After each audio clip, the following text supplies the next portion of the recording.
ایک شہر میں ایک صاحب تھے، چیف انجینئر تھے، ان کی ریٹائرمنٹ ہو گئی. میرا آنا جانا تھا تو ان کے ہاں ان سے ملاقات ہو جاتی تھی. ایک محفل میں ان کے دل پر کچھ اثر ہوا اور وہ بیعت ہو گئے. اب جب وہ بیعت ہوئے تو میں نے انہیں ذرا قریب کیا، انہوں نے نمازیں شروع کر دی.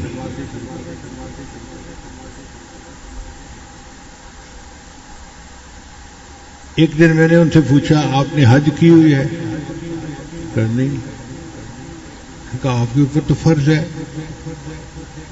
آپ کے بینک میں لاکھ روپیہ ہے، ریٹائرمنٹ کے پیسے بھی ہیں،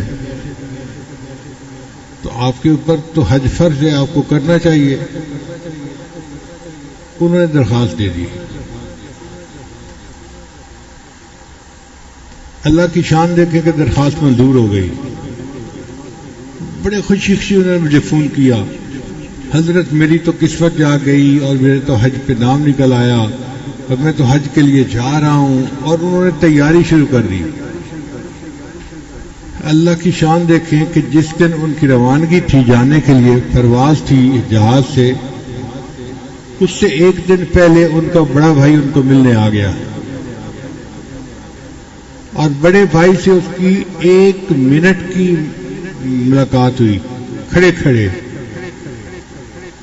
بڑے بھائی نے زہریلا فکرہ بولا، دیکھ تو پیر صاحب کے کہنے پہ حج تو جا تو رہا ہے، تو ہارٹ کا بھی مریض ہے، ایسا نہ ہو کسی کنارے کے اوپر پڑا ہوا ہو اور تجھے پہچاننے والا بھی کوئی نہ ہو.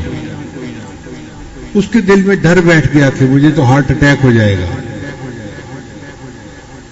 لو جی، اس نے حج پہ جانے کا ارادہ ترک کر دیا.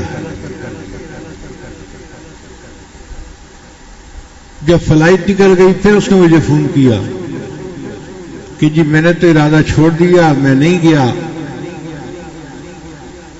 مجھے بہت حیرت ہوئی، لیکن تیر تو نکل چکا تھا. اللہ کی شان دیکھیں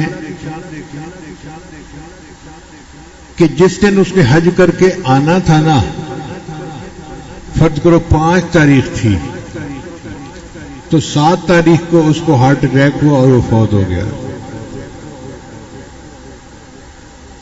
اس کے مقدر میں لکھا تھا 7 تاریخ کو مرنا، اس نے مرنا ہی تھا.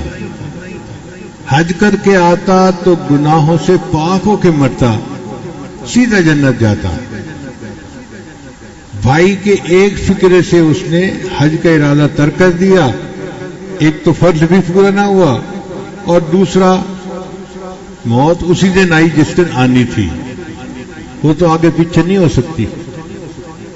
آپ دیکھو 1 منٹ کی ملاقات نے اس کا کتنا بڑا نقصان کر دیا.